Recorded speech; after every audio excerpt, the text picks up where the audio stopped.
आपने अक्सर सुना होगा, लोन टाइम पे भरो वरना रिकवरी वाले आ जाएंगे।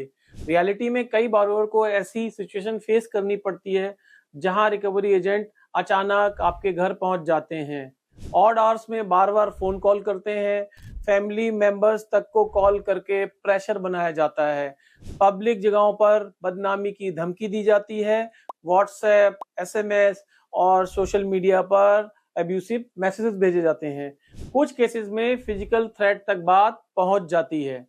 इन एजेंट्स के पास बोरोवर की पूरी डिटेल होती है, जैसे कि employment information, address, contact list. इन्हीं डिटेल को लेवरेज करके अर्ली मॉर्निंग या लेट नाइट कॉल किए जाते हैं। रिकवरी एजेंट्स बोरोवर को साइकोलॉजिकल इस तरीके से पुश करते हैं, पेमेंट करो वरना लीगल नोटिस आ जाएगा। वहीं पब्लिक में एक्सपोज कर देंगे, फैमिली और रिलेटिव्स को बता देंगे, आपकी बदनामी होगी।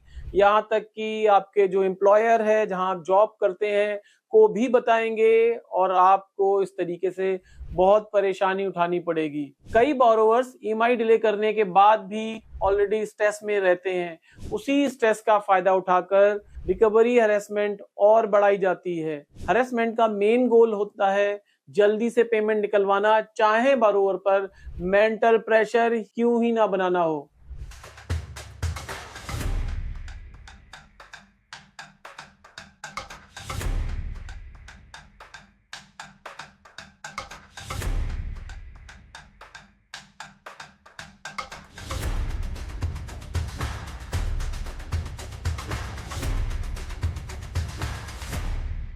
नमस्कार दोस्तों, मैं हूं एडवोकेट विकास गुप्ता और आज समझते हैं ये इंपॉर्टेंट लीगल टॉपिक विस्तार से। लोन रिकवरी करना बैंक और एनबीएफसी का लीगल राइट है, लेकिन इसका तरीका भी लीगल होना चाहिए।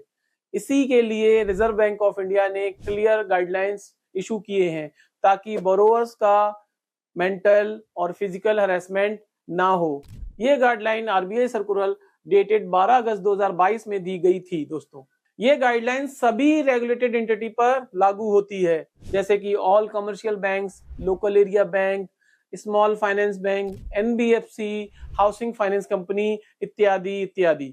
माइक्रो फाइनेंस लोन्स पर यह सर्कुलर लागू नहीं होता है। उनके लिए मार्च 14 2022 का अलग मास्टर सर्कुलर का डायरेक्शन है। माइक्रो फाइनेंस लोन वो होता है जो कोलेटरल फ्री दिया जाता है उन फैमिली को जिनकी सालाना इनकम 3 लाख तक होती है। रिकवरी एजेंट के लिए आरबीआई ने साफ रूल्स बनाए हैं, जैसे कि परमिसेबल टाइमलाइन, यानी रिकवरी एजेंट्स बोरोवर से कांटेक्ट कर सकते हैं सिर्फ 8 बजे से सुबह से लेकर शाम 7 बजे के बीच। अगर इसके बाहर कांटेक्ट किया तो यह हरासमेंट माना जाएगा। अगर बोरोवर खुद अलाउ करे तभी टाइमिंग एक्सटेंड हो सकती है। Second, respectful behaviour. कोई भी अब्यूसिव लैंग्वेज, धमकी या बदतमीजी नहीं चलेगी। फोर्स, कोर्सन या इंटिमिडेशन स्ट्रिक्टली प्रोहिबिटेड है।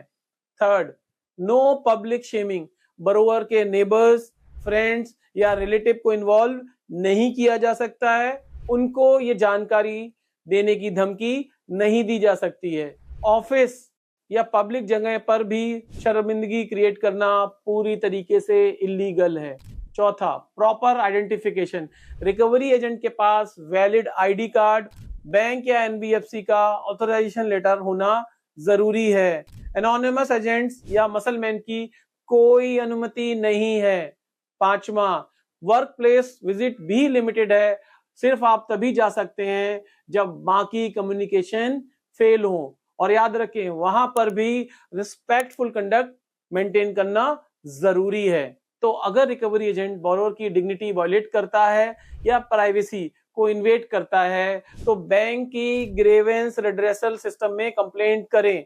अगर 30 दिन में उसका समाधान ना हो तो आरबीआई ओम्बड्समैन के पास जाएं और एक्सट्रीम केसेस में आप पुलिस में भी कंप्लेंट दर्ज कर सकते हैं। आरबीआई की ये गाइडलाइंस बोरोवर को हैरेसमेंट से बचाने के लिए होती हैं, लेकिन अवेयरनेस होना सबसे जरूरी है। अगर रिकवरी एजेंट इंटिमिडेशन या फिजिकल थ्रेट देता है तो ये क्रिमिनल ऑफेंस बन जाता है। आप इसकी पुलिस में कंप्लेंट कर सकते हैं। रिकवरी एजेंट्स अगर बोरोवर को धमकी देते हैं, प्रॉपर्टी सीज कर लेंगे, फैमिली को नुकसान होगा, अगर ऐसी बातें करते हैं तो ये सीधे सेक्शन 351 ऑफ बीएनएस के तहत ऑफेंस है। बोरोवर पुलिस में एफआईआर दर्ज करा सकता है। दोस्तों याद रखें, रिकवरी एजेंट्स को बोरोवर की प्रॉपर्टी सीज करने का कोई लीगल अधिकार नहीं होता है जब तक कोर्ट ऑर्डर या ड्यू लीगल प्रोसेस फॉलो ना हो। बोरोवर्स को एक बात याद रखनी है, बोरोवर्स को हैरेसमेंट इंसिडेंट की पूरी डॉक्यूमेंटेशन रखनी चाहिए, जैसे कि call logs, message, witness, video recording, ये सब एविडेंस बनते हैं और आपके बहुत काम आ सकते हैं। बोरोवर्स हैरेसमेंट के खिलाफ सिविल रेमेडीज भी ले सकते हैं, जैसे कि इमोशनल डिस्ट्रेस, प्राइवेसी वॉयलेशन या फाइनेंशियल लॉस के लिए कंज्यूमर प्रोटेक्शन एक्ट 2019 में जा सकते हैं। सुप्रीम कोर्ट ने कई बार रिकवरी एजेंट्स की हैरेसमेंट टेक्निक्स को इलीगल डिक्लेयर किया है और बैंक को ड्यू प्रोसेस फॉलो करने का निर्देश दिया है। सुप्रीम कोर्ट ने आईसीआई बैंक वर्सेस प्रकाश कौर के केस में कहा, रिकवरी एजेंट्स जो मसलमैन की तरह बोरोवर्स को परेशान करते हैं, उनकी प्रैक्टिसेस कंडेम यानी निंदा की जाती है। बैंक को लॉफुली रिकवरी करनी चाहिए, ना कि स्ट्रॉन्ग आर्म टैक्टिक्स से। सुप्रीम कोर्ट ने ICI bank versus Shanti Devi के केस में भी कहा, फाइनेंशियल इंस्टीट्यूशन केवल लीगल प्रोसेस के जरिए ही सिक्योर्ड एसेट रिकवर कर सकते हैं। रिकवरी हैरेसमेंट को डिस्करेज किया जाना चाहिए। ये जजमेंट्स बोरोवर को स्ट्रॉन्ग लीगल बैकिंग देते हैं कि हैरेसमेंट मेथड्स इलीगल हैं और रेगुलेटरी नॉर्म्स का पालन जरूरी है। तो अगर आप बोरोवर हैं या आपके परिवार में कोई ईएमआई रीपे कर रहा है तो इस जानकारी को जरूर शेयर कीजिए। लीगल अवेयरनेस ही हैरेसमेंट से सबसे बड़ा बचाव है। रिकवरी एजेंट्स की हैरेसमेंट को टॉलरेट करने की जरूरत नहीं है। अपने लीगल राइट्स को जानिए, डॉक्यूमेंटेशन संभाल के रखिए और समय पर कंप्लेंट कीजिए। नमस्कार।